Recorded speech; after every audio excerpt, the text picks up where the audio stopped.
Asahi was described as an ugly, half-starved kid born in some unlucky corner of Africa, cursed with the stone god's blessing and basically doomed from birth. People said he even killed his own mother before he was fully born, which already made his life start at rock bottom. As he grew up, the other kids tried to bully him straight into the afterlife, and his own father disappeared like he pressed the Isekai speedrun button just to escape raising a demon child. One day, when the kids finally cornered him to finish the job, the Earth God's power inside him suddenly activated. Every kid around him dropped dead in an instant. After that, the villagers decided he was a worthless monster and chained him to a rock for life. His only food source was whatever disgusting animal crap he could find, while the villagers prayed he would rot away quietly. But everything changed when he saw a girl named Kaori. She was described as the most beautiful girl he had ever seen, and she became the first person in 1,000 years to offer him real food. She told him to keep it a secret and left, while Asahi cried like his soul finally thawed for the first time. From that day on, Kaori started visiting him, cooking for him, laughing with him, and trying to be the one friend he never had. Over time, she became the warmth he wanted to protect more than anything. Years passed, his cursed body slowly grew stronger, and he started overcoming the stone god's curse. But then came a massive drought that caused famine across the village. The elders, being certified clowns, claimed he was sucking the life from the soil. They swore to kill him and marched to finish him once and for all. Kaori, refusing to back down, stepped in front of him and defended him with everything she had. The elders, however, turned into demons and beat both of them. Even as Asahi tried protecting the only person who ever cared about him, an old witch-looking hag came from behind and stabbed Kaori in the back, ending her life instantly. Seeing Kaori lifeless broke something inside him. The stone god awakened completely, and he snapped the chains that held him all those years. He grabbed the same boulder they tied him to and crushed the disgusting witch without hesitation. Before he even realized what happened, the whole village was wiped out. But none of it mattered. Kaori was still gone, and all he could do was leave her the flower she once grew on his arm. The blood from the village spread into a sea of red equinox flowers. Their strange powers copied his soul into a new body, where a mysterious goddess awakened his forbidden powers once again, choosing him to destroy the entire world. 5,000 years later, he reincarnated as an even uglier, more pathetic loser, with a life somehow worse than his previous one. His new parents abused him too, and he ended up killing both of them with his powers before gambling away everything they ever owned. The universe apparently hated him so much that it also made him incapable of talking to girls, just like half the viewers who wouldn't survive a handshake with a woman. Since he was too broke to shower, his house smelled like an anime convention after day 3. While he was making cheap ramen to stay alive, a space-time rift opened, and the hottest goddess he had ever seen stepped out. His virgin eyes almost melted, but before he could process anything, she shrunk into a smaller form and started slurping on his ramen like it was her birthright. She introduced herself as Dora, proudly demonstrating some forbidden sucking technique that didn't even come with a warning label. Asahi, having no patience for cosmic freeloaders, tried flushing her down the toilet, but no matter how hard he tried, she kept coming back, following him as he rode his bike to class. She kept bragging that she could grant all his wishes, but he didn't want to hear it and even threw her in front of Bus-kun to get rid of her. She still survived and even offered her body if he wanted it, but he insulted her flat chest and ran away. Damn! Later at school, her annoying face popped up in the classroom window. Even after he shut the window, she kept begging him to form a contract with her while calling him a moron. After surviving all her nonsense, he finally snapped and screamed at her to shut up, shocking the entire class. The teacher yelled that this kind of attitude was why he was the biggest failure in the school, and everyone laughed at his trash-tier life. When he realized only he could see Dora, he tried sneaking out while she slept. Outside, some girl with a Karen haircut ran to him with a love letter, but Dora popped out of his bag and mocked him for thinking anyone would ever like him. Asahi snapped again, screamed at Dora, and scared the poor girl away. He accepted his fate as a future lifelong virgin. Later, he returned with snacks and begged Dora to leave him alone. She tearfully explained that a goddess rejected by her master would wander alone forever. Before disappearing, she asked for one last walk. During the walk, she held his hand and transferred her energy to his eyes, letting him see the hidden truth of the world. She explained everyone had the potential to be a summoner, but he was the last one ever born, holding the power of 12 gods to save or destroy everything.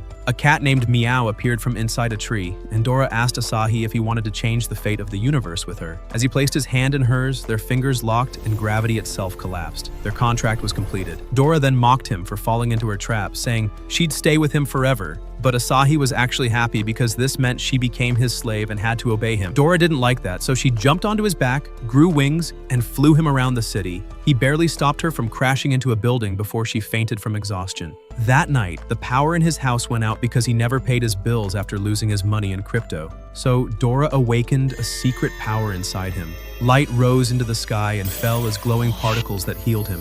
When he asked if she was truly a goddess, she finally revealed her past. 3 million years ago, a war between gods and titans destroyed the world. She had been chained in the void ever since, suffering alone until her mind practically fried from trauma. Asahi tried to comfort her, but also appreciated the rare moment of peace when she stopped talking. Before they slept, he wondered how his life as a summoner would go, unaware that a mysterious girl was watching him from the sky. And the next day at school, Dora proudly showed off her body, telling him he was the only one allowed to see her like that. Then the news reported that some ugly loser was spotted flying in the air, and even the reporters roasted him like it was their job. You're a victim!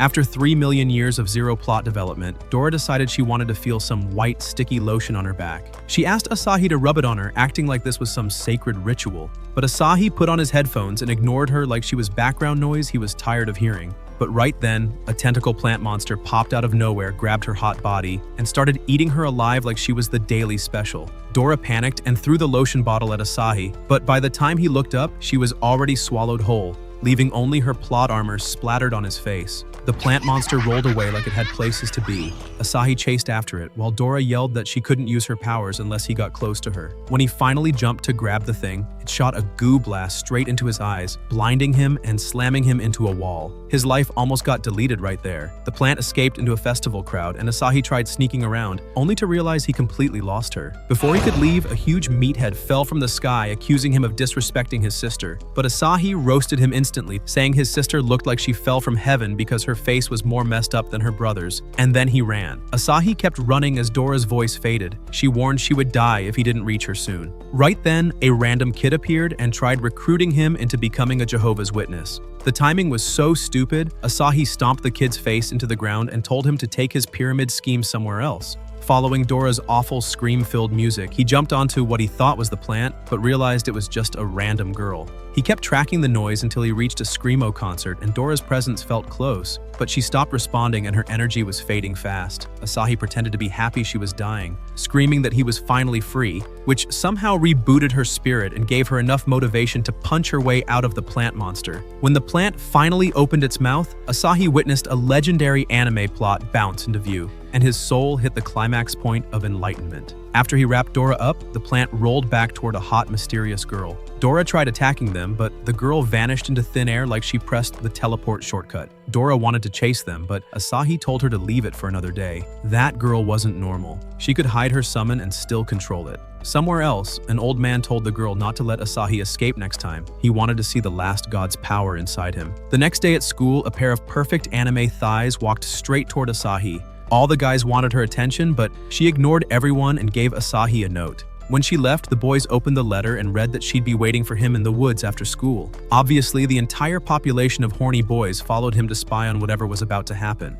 The meathead brother showed up again, yelling about Asahi rejecting his sister. Asahi ignored everyone and kept walking for hours until he reached the forest, but the boys still didn't leave. Soon, he spotted Meow again and reminded her to be careful in the woods, relieved she was safe. Just then, vines appeared and grabbed all the worthless boys, dragging them away so Asahi could enter alone. But when he reached the spot, it was a dead end, until the trees suddenly split open. And standing there was the hot girl again. Her plant spirit demanded he hand over Dora or die. Asahi refused, saying Dora was his new pet. Those words pissed the girl off, and she whipped a rose past his face that sliced his cheek with just air pressure. The plant turned its body into a massive vine sword, crushing the ground. Dora almost fainted while trying to find a weapon, and Asahi kept dodging attacks like someone who survived years of bullying. The girl summoned a giant root from the earth, unleashing thousands of plant blades that tore the ground apart as they chased him. The plant bragged that they could win using only 30% of their power. So the girl summoned a beast, a massive tree monster. Asahi looked at the tree, realized his own summon was basically useless compared to this, and mentally accepted his trash tier ranking. Before the tree smashed Dora, she dodged and flew away, but two vines grabbed her midair. As the girl commanded the tree to finish her, Asahi rushed forward and got crushed under its giant palm. The dust cleared and they assumed he was dead, until a bright circular light exploded outward, revealing Asahi and Dora holding her special cleavers. The plant told the girl to go full power, and the tree prepared another punch. Asahi asked Dora to lend him her strength. When he punched, the tree's fist froze and got knocked back. The tree attacked again, but Asahi used Dora's crystal wings to dodge and landed on its arm. His crystal shoes activated, letting him run up the tree's body while slashing it apart. After he stripped the tree down to its core, he leaped and shattered the core with a final strike, destroying it completely. When it was over, Dora ran to him asking how he knew how to beat the tree. Asahi proudly explained that he had a lot of experience beating wood. The girl came to dissolve the remains, and Asahi thought she was even prettier up close. Dora, jealous as always, charged forward to kill her for flirting with her man. Asahi stepped in front to protect the girl. Dora demanded to know why he protected the enemy. He explained that the girl wasn't using even half her real power. She could have crushed them easily. After looking around, Dora realized an entire army of plant beasts were waiting. The plant said only Asahi passed the test, and Dora quickly tried suggesting that they all go home together for dinner before she got flattened. The plant wanted to crush Dora's useless face, but the girl's stomach growled, revealing she was starving. That night, they ate together. The plant tasted Asahi's cooking and declared it the best food he ever had. He even said they were better off as friends. Asahi asked why they attacked him in the first place, and the plant explained that they were the city's guardians and mistook him for an enemy. The plant suggested Asahi join their group, but the girl shut him up by stuffing meat into his mouth and walking out. Asahi followed her outside, trying his smoothest pickup lines. She told him her name was Hana and gave him a dark rose, promising she'd be watching him and Dora. When she left, Dora teased Asahi about finally getting a date. Asahi explained the dark rose meant he now belonged to Hana. A few days later in class, chaos erupted when a giraffe stuck its head inside the window. Students panicked. Moments later, a raccoon jumped in. Then, an entire squad of raccoons stormed the room and even pulled down the useless teacher. Asahi saw more animals racing through the halls and ran too. At the school exit, a panda blocked the doorway and he slammed his brakes. He squeezed himself outside and found the whole city turning into a wildlife disaster zone. At a basketball court, a chimp started shooting hoops like it was training to replace Michael Jordan. An army of alpacas charged down the street while an instructor screamed for students to head to the gym. Dora yanked Asahi away, but reminding him that he wasn't supposed to hide like all the other losers because he was a summoner. Asahi looked around and questioned how his city turned into a zoo. A reporter explained that the animals broke out of the downtown zoo, but a parrot knocked her out mid-sentence. Right then, Asahi saw a girl standing near a lion and thought she was about to get eaten, so he tackled her to save her life. But when he looked at her angry face, he realized something much worse. The cat beside her wasn't just a random stray. Asahi tried catching the cat, thinking he could just take it home like a stray, but the little demon instantly clawed his face and ran back to the mysterious girl. Dora pointed out that the girl felt strange and told Asahi to stay alert. At the same time, Hana and her plant spirit spotted the girl on a rooftop. Since the girl clearly controlled monsters, Hana assumed it would be an easy win and jumped down to deal with her. The plant spirit spat flaming bullets, covering the area in smoke as they landed. Hana summoned Black Rose and vines wrapped around the animals to restrain them, but the girl slipped away just in time. With a snap of her fingers, Hana triggered a massive root that lifted them into the air and left them hanging. The plant demanded to know why the girl released all the animals. The girl proudly explained that the land belonged to the beast long before humans invaded it. The plant called her delusional and demanded she hand over her summon, but instead she insisted the animals be released. As anger boiled, the girl appeared behind Hana with a kick, but Hana blocked it. The girl's next strike was a huge claw attack, which Hana deflected, but the girl instantly reappeared and almost ripped her hair out.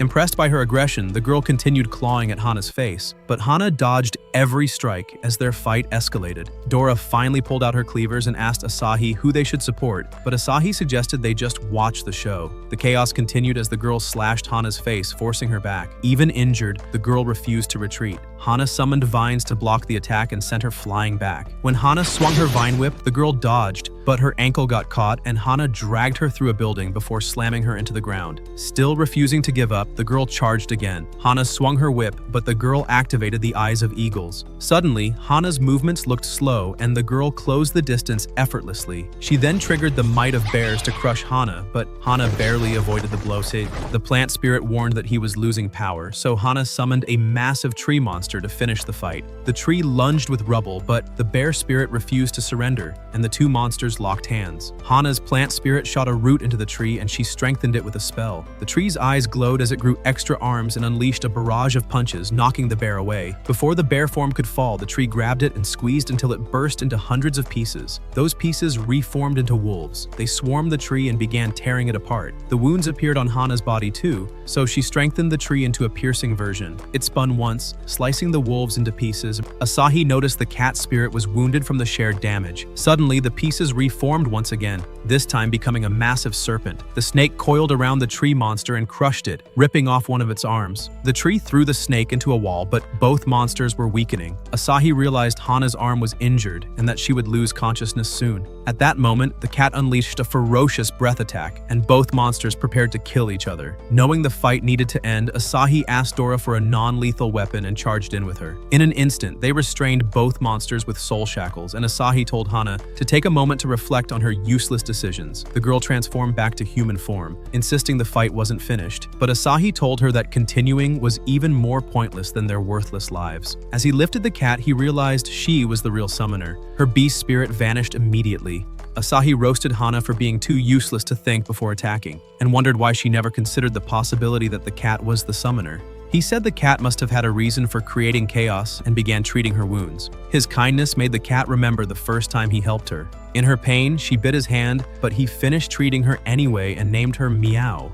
Dora noticed Meow calming down and told Hana they were leaving with her. The plant demanded they hand the cat over immediately, but Asahi refused, saying he'd return her only after she healed. When the plant tried to challenge him, Dora raised her cleaver and threatened to chop the plant like useless garden trash. Knowing they had no chance, Hana retreated and dismissed her tree monster. Later that night, they learned all the runaway animals were captured. The news reporter looked like she got hit by a moving truck, and Asahi wondered how a cat could even become a summoner. Meow explained that any animal could become one, and proudly mentioned her brother, the coolest summoner of all, before her voice grew sad. She said he abandoned her years ago, and she searched everywhere until she got injured and lost her powers temporarily. Releasing all the animals was her desperate attempt to draw him out, but it failed as badly as Asahi's social life. Outside, a crow spy watched them and flew to join a massive flock. In the center of the flock stood Meow's brother. A few days later, Asahi answered his door and found a group of ugly green alien-looking guys. They said Hana invited him for dinner, but Asahi thought he was the dinner and tried to slam the door. They lifted their weapons, and he realized resistance was not an option. They grabbed him and carried him to a helicopter, eventually arriving at Hana's mansion. To their surprise, the place was paradise. They even saw a fire monster grilling pork like a 5-star chef. Asahi wondered if everyone there was a summoned spirit, but the plant explained they only had one summoner, then guided them inside.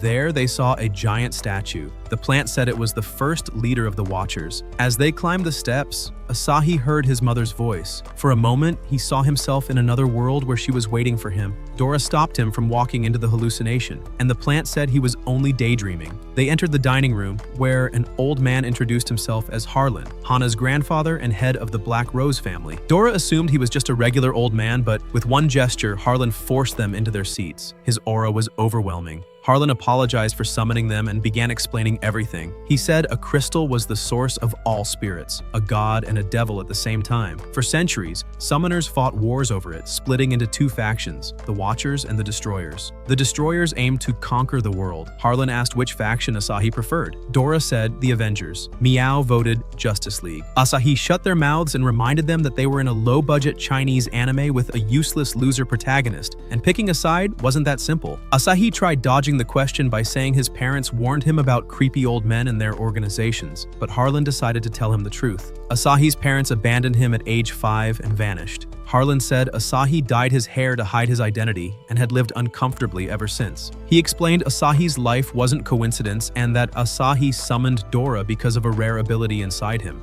Dora searched Asahi's wallet and found a childhood picture, revealing he was originally blonde. Everything Harlan said was true. They wondered how he knew all this. Before they could react, a giant ball fell from the sky and smashed through the roof. Harlan intercepted it with a single blow, the impact blasting all the windows apart. Right after the explosion tore the mansion apart, a man stepped out of the smoke. Harlan calmly explained that this guy was a destroyer, and the intruder prepared to attack. Harlan realized the destroyers had been spying on the entire meeting and got ready for battle. He summoned a wave of fire and promised to wipe out every last one of them. Their attacks collided, erupting into a huge explosion. As the destroyer charged forward to finish the job, Harlan dodged, froze his arm, punched him in the spine, and followed it with a lightning strike that fried him for a moment. But the giant refused to go down and unleashed a blast strong enough to blow up the whole mansion. Harlan contained the explosion, but the building was no longer safe. He shouted for everyone to escape, trusting that Hana would protect Asahi. The destroyer struck again, and the shock launched everyone out of the collapsing structure. Hana saved them with a burst of vines. A servant tried warning them to run, but another destroyer appeared and started shooting wildly. The servant was instantly filled with holes, and even the gardener got blasted. As she licked her gun like a psychopath, Hana aimed to trap her with vines. The destroyer girl summoned a gun so fast she nearly shot Hana's face off. Asahi suggested teaming up, but she threw dynamite at them like this was her morning routine. The explosion sent Asahi flying. When Asahi woke up, he saw Hana trying to capture the girl. Meanwhile, Meow spotted her brother far away. The fire monster tried helping too, unleashing flames, but the man with crows summoned an army of them to devour the fire. He then grabbed the monster and killed it instantly. When he saw the wounded cat, she transformed back into Meow and asked why he abandoned her. He didn't care. He summoned a crow and shot it straight through her skull, reverting her back to cat form immediately. Seeing Meow fall pushed Asahi into a rage. He charged at the man and prepared an energy blast to vaporize him. But before he could strike, another mysterious figure appeared and grabbed Asahi's mind, dragging his soul into a strange dream world. Asahi suddenly found himself as a child again, standing before his mother. He thought his dream finally came true, but the illusion shattered, revealing a demon holding him hostage instead. In the real world, Dora tried shaking him awake, but realized his soul had been sucked into another realm. Meanwhile, Harlan kept beating the destroyer like a rag doll. He punched him into the sky, unleashed a barrage of blows, and slammed him back down. He appeared beside him instantly with energy forming in his hand, demanding the location of the destroyer leader. While Harlan fought, Hana activated Black Rose. Her tree monster nearly crushed the gun girl, but she escaped with rocket boots. Moments later, two glowing green eyes appeared behind the monster. The figure overwhelmed the tree and destroyed it instantly. Hana's clothes tore from the backlash and her plant spirit collapsed in exhaustion. Before Hana could recover, a new girl appeared behind her with the speed of a final boss. In an instant, she cut Hana's throat open, and the plant spirit screamed in horror. Harlan sensed the scream and unleashed healing magic strong enough to close Hana's wound, but while he was distracted, the destroyer used the opportunity to attack. Harlan froze him to the wall. Another destroyer silently appeared behind Harlan and released a giant crow that pierced straight through him. The evil girl blasted a hole through Harlan's skull, and the plant spirit screamed again. But the memory of Hana awakened Harlan's full power. His body transformed into a godlike being. The destroyer fired a blast, but the newly awakened god overpowered it and fired an energy beam that shredded the forest. The destroyer regenerated and more enemies surrounded him. A new guy arrived, and Harlan tried crushing him immediately, but the man summoned the Grim Reaper itself. The Grim Reaper absorbed Harlan's entire spirit, draining him until nothing was left. Then, it ripped out his energy source and crushed his soul. One destroyer girl wondered if they should also finish Dora and the plant spirit, but they decided to spare them. A burst of energy surrounded the survivors and they vanished, leaving behind a massive crater. The next day, while waiting for Hana to wake up, Dora fumed over the previous night. She screamed about revenge, furious that they were too useless to fight back. Asahi explained that destroyers gain insane power at night, and fighting them was basically suicide. Dora didn't care, she wanted blood. Asahi calmed her down and revealed that he found a lead. Someone streamed Harlan's fight using satellite cameras. He showed the girl on the video and said she knew everything about summoners. If they found her, they might gain an advantage. When Dora asked how they'd find her, Asahi revealed she was doing a book signing. A few hours later, as they prepared to leave, Asahi told the plant spirit to watch over Hana. They promised to come back soon. Far away, the mysterious girl stopped a train using her device and walked out like the main character of her own series. She used magic to reverse the escalator, amazed passengers, hijacked every screen in the city, and made herself look like a celebrity. Then she started her book signing. Unfortunately, nobody knew who the hell she was. Her ugly self sat alone at her booth for hours. Meow noticed her with her eagle eyes. Asahi wondered if she was dangerous and told the girls to keep their distance for now. Then the girl sighed, realizing she couldn't sell a single copy of her useless book. Asahi walked up and hyped her book like it was the next Twilight. She almost ascended from happiness. He bought all her books, and she instantly declared it the best day of her life. But she already knew who he was and asked what he wanted. Asahi revealed his identity, and the girl immediately summoned Dora and Meow. They wondered how she knew them, but she explained she had been spying this whole time. She also revealed that they were attacked by 7 destroyers the previous night. Her special ability was her phone, and she could even spy inside major government buildings. Dora snatched her device to look, but the girl said it also warns her about danger. Right then, the device blared an alarm and they dodged an explosion by sheer luck. The device warned of high-grade danger. The girl said several enemies were coming their way. She sprinted off and the others chased her. She told them she was the target, but Asahi said they weren't abandoning her. She barely dodged another blast as machines flew toward them. They jumped off the bridge and landed in a car that sped off immediately. Asahi wondered who was driving, and the girl revealed she was controlling it with her device. The machines chased them, firing relentlessly. The girl said they were low-ranking spirits, but she'd cut off their wireless signal so they couldn't call for backup. The machines kept firing, hitting a tire, but the car regained control. Dora and Meow attacked. Meow launched a claw wind, but the machine dodged with insane speed. Dora fired spirit swords, but every sword missed. The girl electrocuted one of the machines, and they celebrated until the rest charged at them, and the girls kept attacking, but nothing landed. The machines shot at the car nonstop, and Asahi held a shield to protect everyone.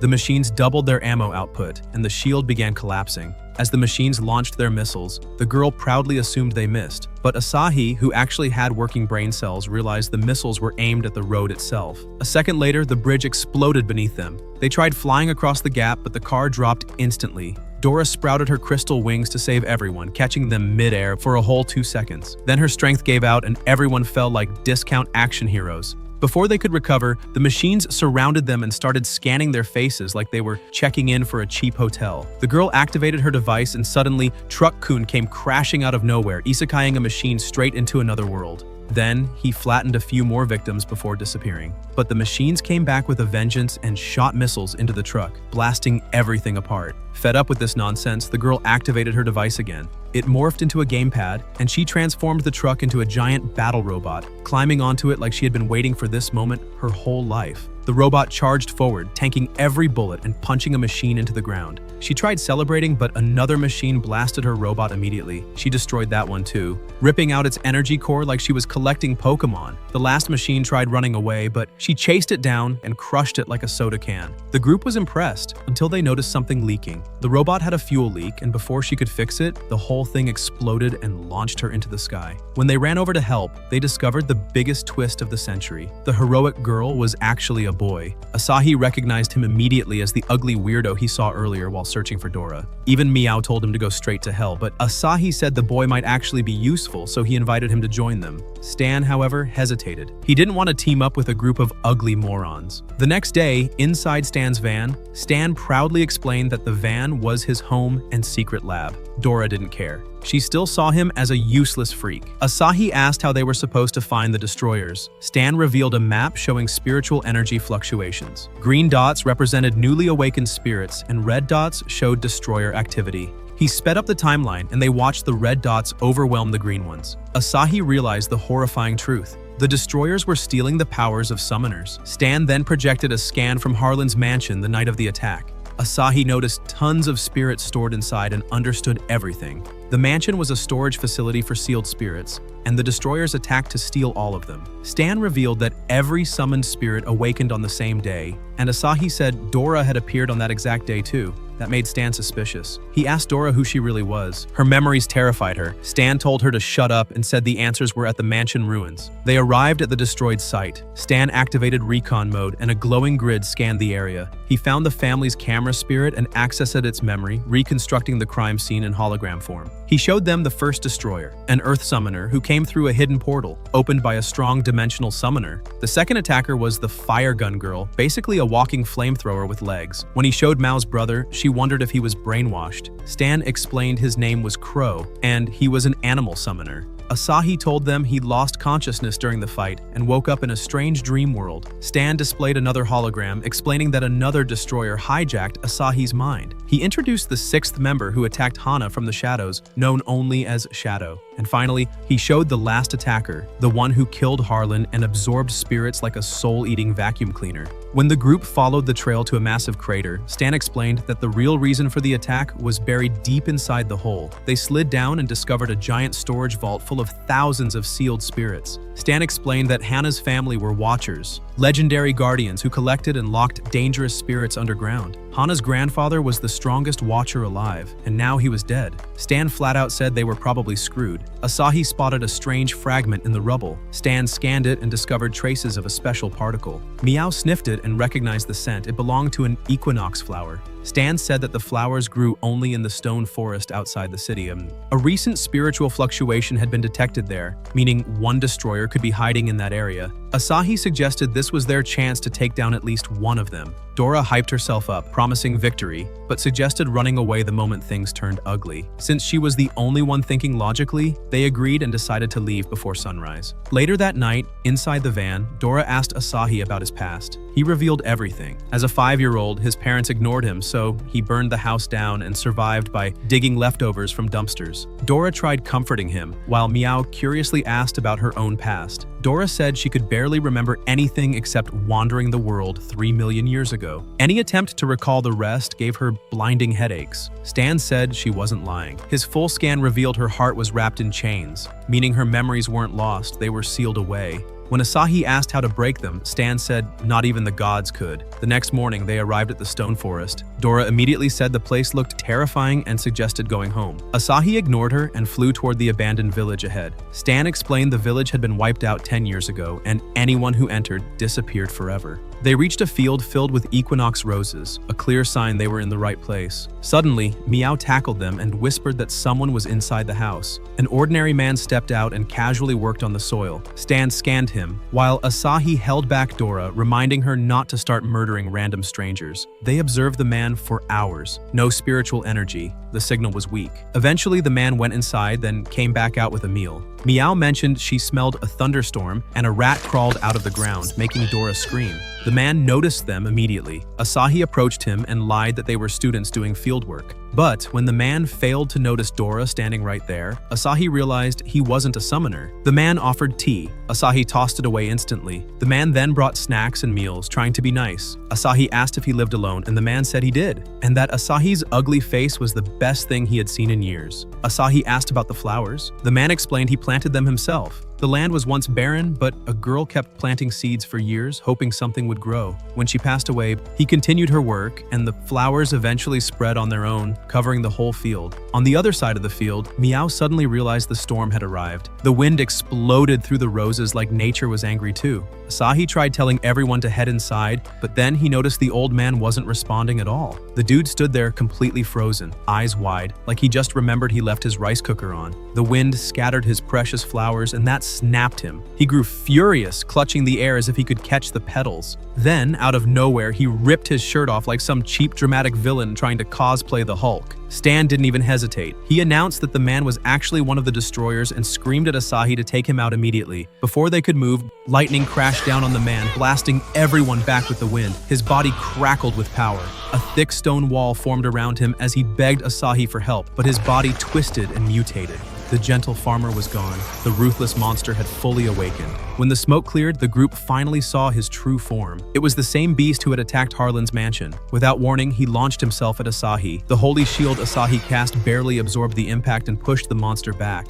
Meow leaped in, kicked him straight in the face, and dodged away. She summoned her claw wind and slashed his back, but the scratches disappeared instantly. His skin was thicker than a damn bunker wall. Rufus charged at her, but Asahi and Dora sliced him from behind. Their weapons snapped in half against his armor, and he blew them all away like they were trash, cluttering his yard. Dora decided to summon a new power for Asahi and told Stan to stall the monster. But Meow, being the overconfident gremlin she was, dove under Rufus and clawed at him again, kicking him away. She bragged that she knew exactly what she was doing, right before he grabbed her leg mid-spin and slammed her into the ground like a bug. One kick sent her flying. Stan hurried over and saw she was badly wounded. Rufus moved toward Asahi again, so Stan stepped up. He said he would buy them a few minutes. He started reading Rufus's stats, but Rufus punched him across the field and tried smashing him into paste. But Stan suddenly vanished, only to discover it was a hologram. More holograms popped up everywhere. 10 Stans surrounded him, roasting him and telling him he was going straight to hell. Rufus finally lost it and unleashed a massive wind blast that shattered the ground and blew away the real Stan.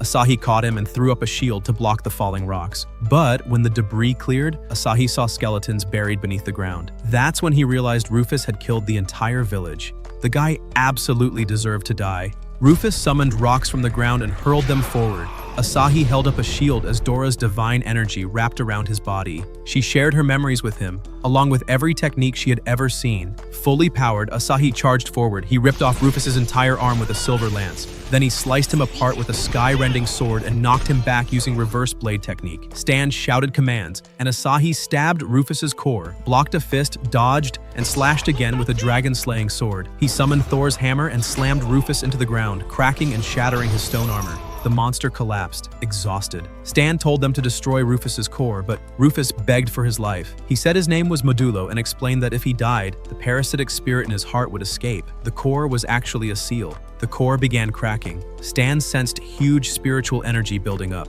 A spike shot out of Modulo's chest, ripping him open. Far away in a tall tower, the destroyer leader sensed Modulo's flame disappearing. He knew something had gone wrong and immediately summoned the others. Back on the mountain, Modulo's inner monster crawled out. Stan confirmed that Modulo was dead and the parasite had taken full control. The monster unleashed a burst of energy that sent stone spikes erupting everywhere. The group dodged as they charged in. It tried collapsing the ground, so Asahi fired swords at it. Stan blasted it. Meow summoned wolf fangs to bite it, but the monster vanished. It reappeared behind her and stabbed her through the chest, dropping her instantly. Stan turned his head for 1 second too long, and the beast punched him across the field. It formed a huge stone fist, but Asahi dodged and slammed Thor's hammer into its skull. The hammer shattered into pieces. Asahi summoned dozens of swords and launched them into the monster's face, and they all bounced off like he threw plastic forks. He summoned a silver lance and hurled it into the monster's eye. Dora thought they got it, but the monster yanked the spear out and snapped it like a twig. Realizing nothing could pierce its body, Asahi told Dora to pour all her power into him. Dora unleashed everything, and Asahi forged a massive sword capable of splitting anything. He charged. The monster blocked the swing effortlessly. The sword shattered. The monster punched Asahi so hard he flew like a broken kite and crashed into a rock. Dora rushed to him. Asahi's eyes went blank. He was already inside her spirit prison. One of her inner chains dissolved the moment he touched it. The monster tried to kill him, but Dora protected him with a shield. The impact cracked the earth. The monster smashed the shield repeatedly. Dora created a new one every time, desperate to protect Asahi. The monster paused. Its eyes flickered, as if remembering something from its past. A lover, a memory, a moment of peace. Then it punched Dora anyway. Asahi touched her crystal and released her full power. Thousands of swords descended from the sky and pinned the monster to the ground. Then a divine glow filled the sky as a goddess with massive wings appeared. She unleashed the judgment of heaven. A colossal sword plunged from the clouds and smashed into the monster with nuclear force, obliterating everything in its path and devouring its soul. When the sky cleared, Asahi saw the goddess and thought it was Dora. Then he woke up for real. Stan informed him that everyone survived. They found Modulo's corpse nearby. He was definitely dead, and wondered how they would track the remaining destroyers. Asahi said they wouldn't have to. The destroyers would find them first. Later that night, the destroyers reached the site. Hart read Modulo's memory, watched the entire battle play out, bowed his head, and swore to avenge him. Meanwhile, inside Stan's van, Dora noticed Asahi wasn't waking up. He had lost too much blood. She tried healing him. Stan discovered that Meow had a fever. He hoped the destroyers wouldn't find them, but the device suddenly screamed a warning. A massive surge of spiritual energy appeared, and a portal opened. Shadow stepped out right in front of the van. She fired a shadow blade that sliced the entire van in half. Asahi realized they were now fully exposed and doomed. Then Flame appeared from another portal. He blasted fire straight through the van remains, killing Stan and Meow instantly. Asahi crashed to the ground and saw all the destroyers surrounding him. Hart called him a useless disappointment and told him to save his last words for the devil. Space began casting a spell, slicing Asahi into pieces until his soul slipped out of his body. When he opened his eyes again, he found himself in a strange dimension. A cloaked man stood before him and said he was in the gap between space and time, and that he was dead in the real world. The cloaked man calmly told Asahi that all his friends had been killed. Hearing that, Asahi snapped. He punched the glass in rage, blaming himself for being too weak, too useless to protect anyone. But instead of scolding him, the man offered him a lifeline. He said he would let Asahi go back in time for 3 minutes. That was his apology for being a terrible father who failed him since childhood. As he revealed his face, Asahi froze. It was his father, the same father he once burned the house down on. The man told him he forgave him long ago and wished he could have raised him better. Before letting him go, he told him to meet him at the demon furnace. The next moment, Asahi woke up inside the van.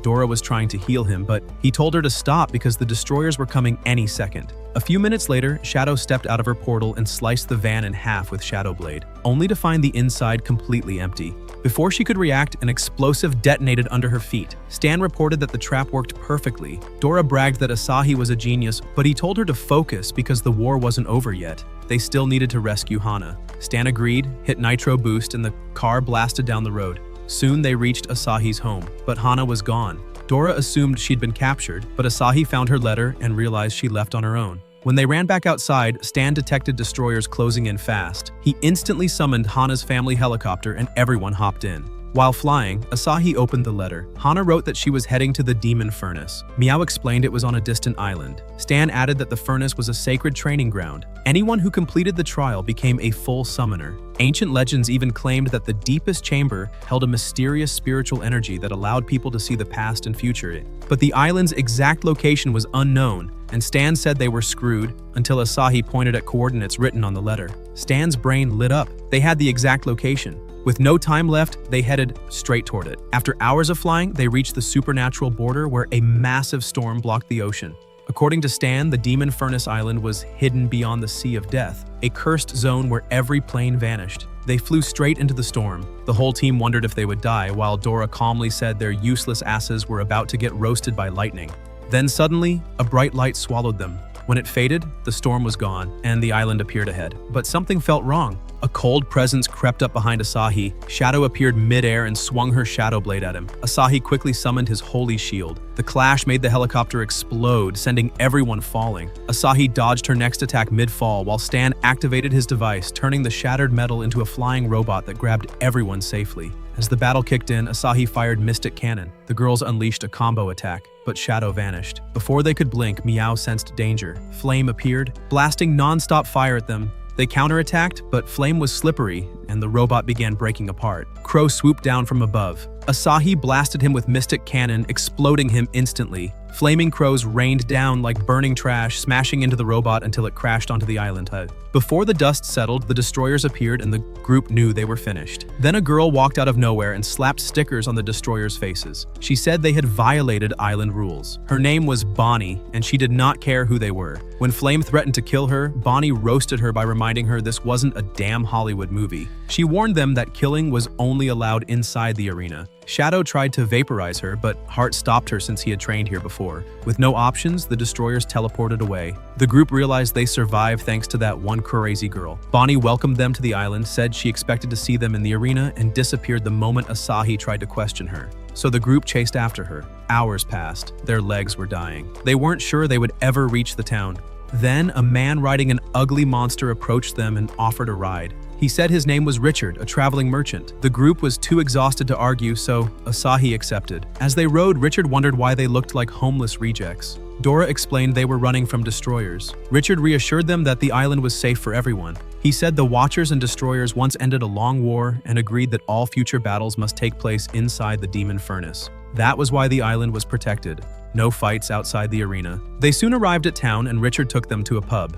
After drinking a bottle of green liquid, Dora said it tasted amazing until they realized it healed their injuries. When Asahi asked for more, Richard said he'd give them several bottles. But when they were done drinking, the owner said they owed over $200,000.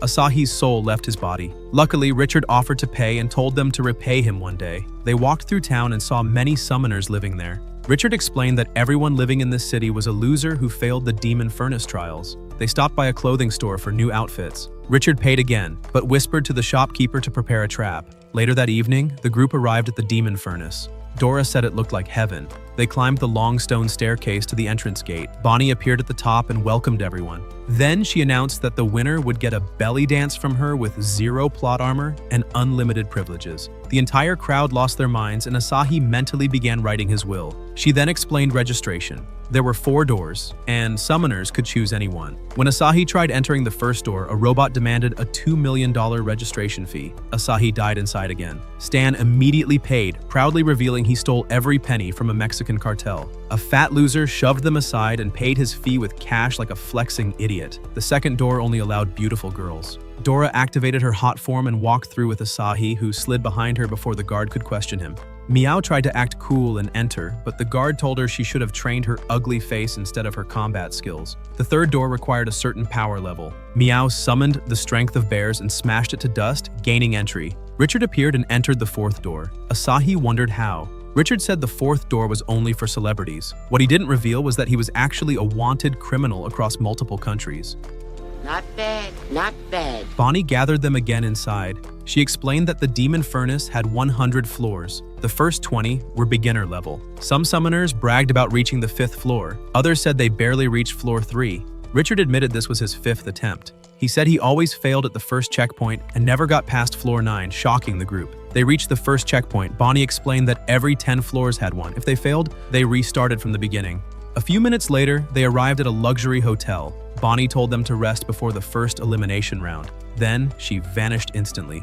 Meow smelled delicious food coming from the restaurant. The entire group ran toward it like starving wolves. A few hours later, the group was chilling in the bath like they had no trauma left in life. Suddenly, the TV turned on and showed Hana dominating the competition. She was already on the 11th floor, catching monsters with glowing green spheres like she was the main character of Pokemon Trauma Edition. The whole group was impressed, and Asahi told everyone to toughen up, saying they might run into her if they climbed fast enough. But while the others got hyped, Richard secretly stared at them like they were a pack of clueless idiots destined to die before breakfast. Later that night, everything went sideways. Asahi's hotel room turned into a torture chamber. The walls sprouted spikes, the floor began shrinking, and the whole room moved in like it wanted to turn them into human pancakes. Asahi tried the door, but it was locked. Dora checked the window, sealed shut. She summoned her cleavers to chop the door open, but the blades snapped like cheap knockoffs from Wish. That's when Asahi realized the whole hotel was a death trap. Dora switched through weapons like she was scrolling through Amazon, but nothing worked. Just before they were crushed into paste, Asahi came up with an idea. They used a skeleton key, popped the lock, and escaped by inches.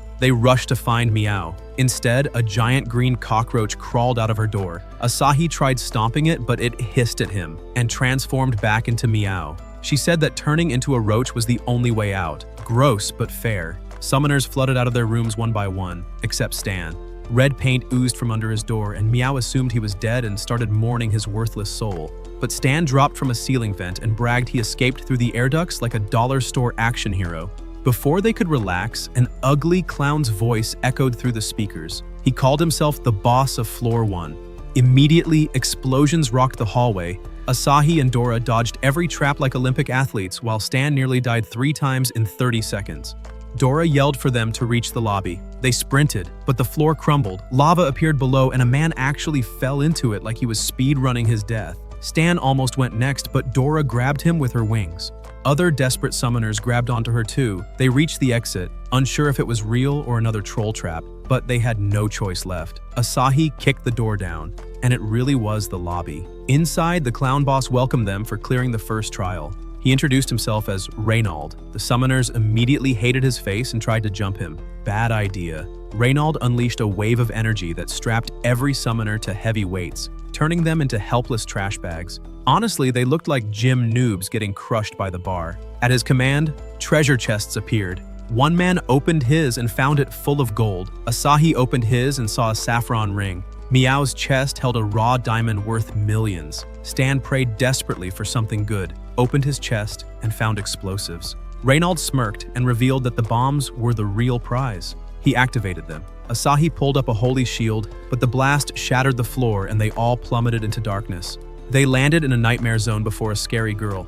They almost screamed until she removed the act. It was just Bonnie playing around. They roasted her for scaring them half to death, but Bonnie reminded them she was the boss of Floor 2. She explained the next trial, a 20-lap race around a massive track. Only 15 contestants could advance. Everything would be broadcast on TV. Meow bragged she would win thanks to her cheetah speed, while Dora claimed the advantage. But then the repeat challengers arrived with pro-level gear and custom wheels. The group realized they were screwed. Bonnie fired the starting gun. Meow dashed ahead instantly. A squirrel ninja tried to bolt past her, showing off his animal summoner heritage. Dora and Asahi swooped in next with flying speed. A wizard on a broom zoomed forward, followed by a poison master. Bonnie spotted a famous manga artist on the track and called him out for being a useless celebrity with too much free time. When 2 fans begged for autographs, he dropped them and sprinted ahead by sketching speed lines in midair. When someone accused him of cheating, Bonnie roasted the guy by telling him to shove his empty head where the sun doesn't shine. Then Stan shot past everyone riding a literal military rocket. When asked how he got it, he casually admitted he stole it. On the final lap, Asahi warned that repeat challengers were plotting to wipe everyone else out. Immediately, Deadeye aimed and shot several racers with Calamity Trigger. One tried to escape, but Dora and Asahi redirected the bullets back at Deadeye, making him eat his own attack. The Poison Master released a toxic mist that made half the racers lose sanity, and one guy fell into the abyss like he slipped on a banana peel. The Squirrel Ninja summoned a tornado to suck the Poison Master in, but a sword-swinging maniac leapt in and started slicing everything like a discount Gordon Ramsay. 2 losers begged for mercy, but the sword psycho tried killing them anyway. Stan steered his rocket toward him to save them, but the psycho cut it in half. As he aimed for Stan's neck, Hiro, the manga artist, blocked the attack and delivered a dramatic lecture that slowly turned into spell work. His words transformed into magical slashes, blowing the night to pieces. Bonnie announced that only 15 racers remained and anyone who crossed the finish line now would move to floor 3. Everyone sprinted for the end. Meanwhile, back at the destroyer's base, Flame and Shadow fought each other to prove who was tougher. They clashed non-stop until Space yelled at them to stop, and Flame demanded they storm the demon furnace, but Space said she tried sneaking in earlier and got body-checked by the security system. Shadow claimed the furnace must have an invisible barrier. Space grumbled that all she got from the trip was a useless TV. She summoned it, and on-screen, Bonnie appeared reporting race highlights. Flame and Shadow saw that Meow won the race, with Asahi in second. Next, the cooking contest began on the 3rd floor. Asahi won with his beef ramen. The judge devoured his dish like it was the last meal on Earth. Dora won with fruit, and Stan made ice cream using a robot. 4th round was karaoke. A metal rock girl screamed so loud the audience nearly fainted. Flame blasted the TV in disgust. Dream arrived, advising the girls to relax on the island for a few days. Heart agreed and introduced a terrifying monster, saying they should bring it as a gift for Asahi so it could kill him and his friends in one go. Back inside the demon furnace, Bonnie briefed the elders. Out of 92 contestants, only 15 survived to floor 5. Bonnie used the spiritual energy gathered from all the battles and teleported 100 floors down to the bottom. There, she approached a sealed door containing the goddess Pandora, the source of all summoning energy. Pandora was chained, asleep for ages. Bonnie injected all the spiritual power into her, hoping it would be enough to awaken her. And that wraps up this insane roller coaster of destruction, screaming, and pure anime stupidity. If you survived till the end, congratulations, you're officially built different. Now let's confuse the fake fans again. Drop Race was rigged down in the comments. And don't forget to like, subscribe, and buckle up, because the next recap is about to hit even harder.